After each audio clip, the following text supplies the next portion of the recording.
Unemployment is once again rising sharply for the second week, according to government data, as new measures to fight the coronavirus are being introduced in many different states. Now, this is according to Labor Department data.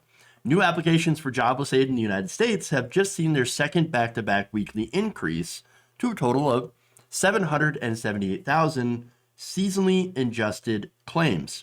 Now, this increase, of course, was the first consecutive one since July and has brought claims to their highest level in more than a month. So, again, we're now seeing the results of a coronavirus spike, and a lot of states have taken these measures, closing down bars, restaurants, or at least limiting them to a certain extent. And, well, now people are getting laid off. So now another 311,675 people, not seasonally adjusted, by the way, have filed claims under a program for workers not normally eligible for them. A program set to expire at the year's end unless Congress passes more stimulus measures. Now, are we going to see that? It's my opinion that no, at least not this year, not before Biden takes over. And it really does, I think, depend the size of the stimulus that we would get on the Georgia runoffs. So the Georgia runoff will determine whether or not Democrats get control of the Senate, of which they could actually try to pass a more comprehensive stimulus bill. So now, unfortunately, right now, Mitch McConnell still has control of the Senate until that runoff and maybe afterwards. And where's Mitch McConnell right now? He went home for the holidays. You know, just going home, chilling, doing whatever the hell he wants, right in the middle of course, massive spike of coronavirus and unemployment. And look, Donald Trump's a lame duck president. Does he care at all about coronavirus or stimulus?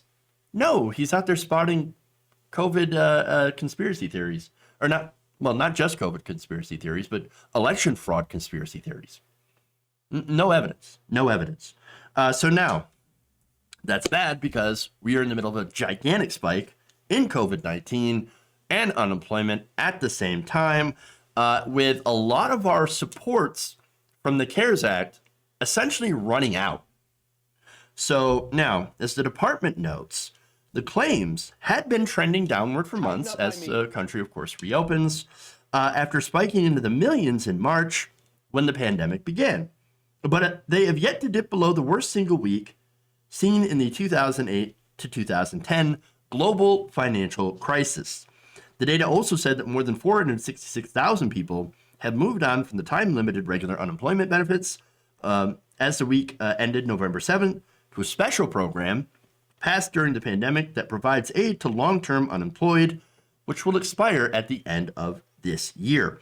All told, about 20.5 million people were receiving aid as of the week ended November 7th. So understand that this is not great news. This is terrible news for the economy. Terrible news for the economy, terrible news for the people who are affected the most by this. This is people that are generally low-wage workers to begin with, people that are working in bars and restaurants, but also, of course, the people who own and operate these bars and restaurants, the small business owners. They also require a stimulus package, and yet we have a Congress that is just abandoned everybody. They went home. They went home. We really don't care about them. Why? Because the stock market's actually doing really good, but I'll get to that. But all things told, we need another stimulus. We need it bad. I mean, the American people, I don't necessarily need a stimulus, but a lot of other people do. A lot of you probably do. Especially if you're a small business owner or you're a person who's struggling to make the bills. Like, you need it. And so it has to be done. And look, we also need to pay people to stay home. I know this is again, conservative heads explode. Like, oh, how dare you pay people to stay home? A 99% of, recovery rate. The whole point, though, is to make sure our hospitals are not, and it's great that we have a high recovery rate. It's not 99%, but we have a fairly high recovery rate for people who are healthy, who are generally, younger, my age, below, etc. But you have to make sure sometimes that there are serious complications that are, causing people to go to the hospitals, and these hospitals are getting overwhelmed by the amount of coronavirus patients. Pay people to stay home, and you won't have that. That's the whole point, is to not have people. Also, the whole point of lockdowns is to make sure that people do not swamp the hospitals as they have been swamped. And so this is not good. Again, we are seeing all of this disaster unfolding around us. All of these people that are dying now, 265 plus thousand, I think 267,000 now, because we're having around 1,500 to 2,000 people die a day. So every couple of days, you've got basically a 9/11 from coronavirus, but we're not doing anything about it.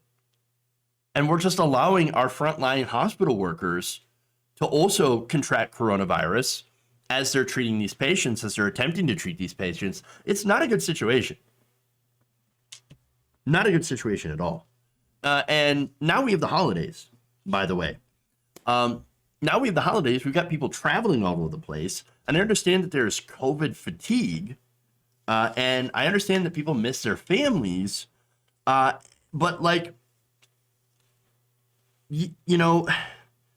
but, and I understand that there are people who don't believe that they're putting themselves and their families at danger by gathering for Thanksgiving, but they are. And that's going to lead to another spike in a couple of weeks. And so it feels like we're incapable of doing the hard thing in this country. And that's actually make sure to lock down ourselves and to wear masks and social distancing. And the few of us that are doing, the few million of us that are actually doing the right thing, or I should say the vast majority of us that are doing the right thing, we're getting frustrated. We're getting frustrated because there's a situation where the things that we are doing, the things that we have surrendered, haven't worked because there are people out there still flouting lockdowns, still gathering, still not wearing masks, still not socially distancing. And so it is kind of ruining it for the rest of us. And at the same time, there are people that have to go out and they have to go and work because the government won't pay people to stay home.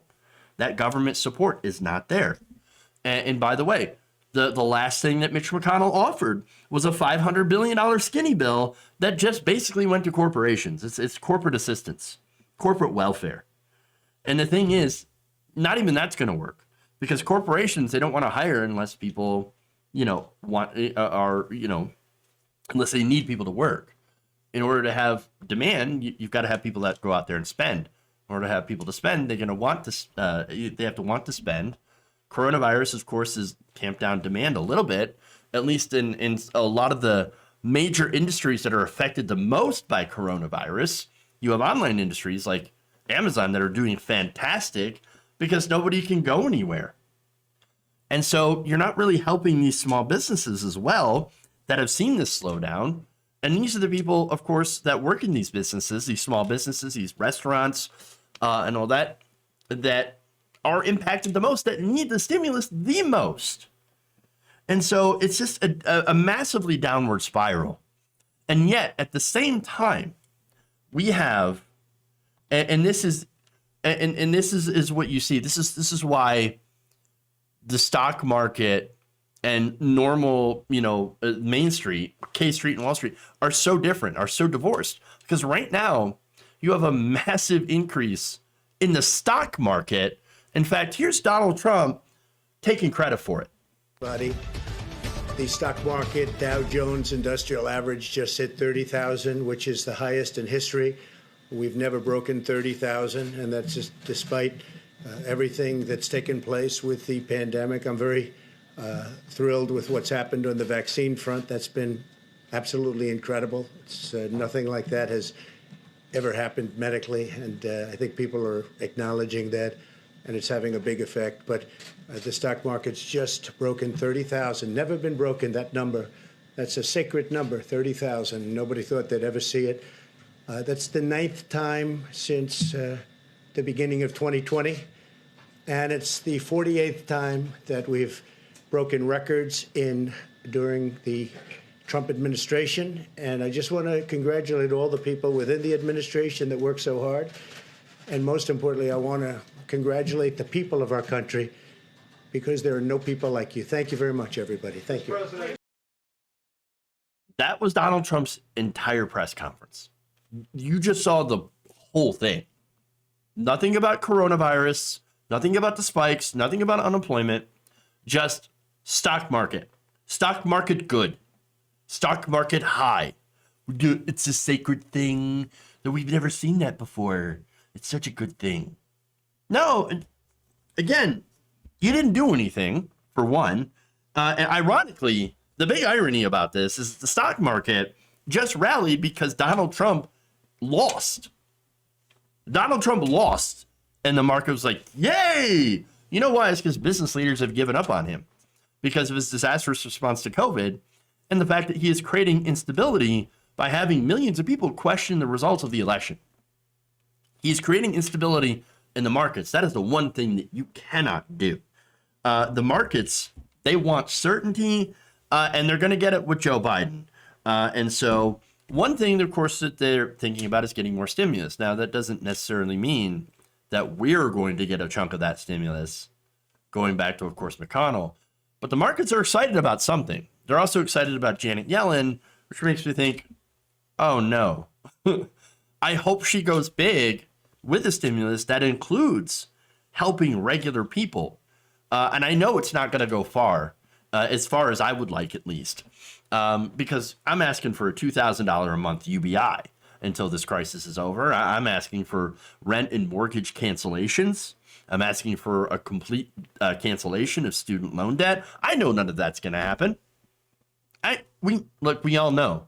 We have Joe Biden, who's coming in as our president, and he is not a progressive. He is not in favor of those types of policies. We would be lucky to get a $10,000 dismissal of student loans, much less what he campaigned on, which was like $50,000. And so my hopes are not high. And then you combine that with Wall Street's hopes being really high, that's a problem. But you know what? It's still more than what, the disaster that we have with Donald Trump, which, again, I've just pointed out, massive unemployment numbers, massive coronavirus spikes, and, massive distrust of our entire electoral system.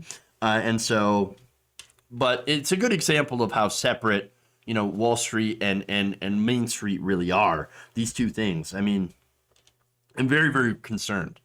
And you should be as well. I mean, especially for one of the millions of people, of course, who can't pay their bills or are facing evictions in the middle of a pandemic, once the moratoriums run out, or when unemployment runs out, and, of course, about how bad the economy is going to get overall as a whole if the government stays the course and not doing really a damn thing as the pandemic continues to get worse. If you enjoyed this video, please give us a like and share with your friends. You can subscribe and help out the channel by becoming a patron. It's patreon.com/Jeff Waldorf, or you can become a channel member as well by hitting the join button below.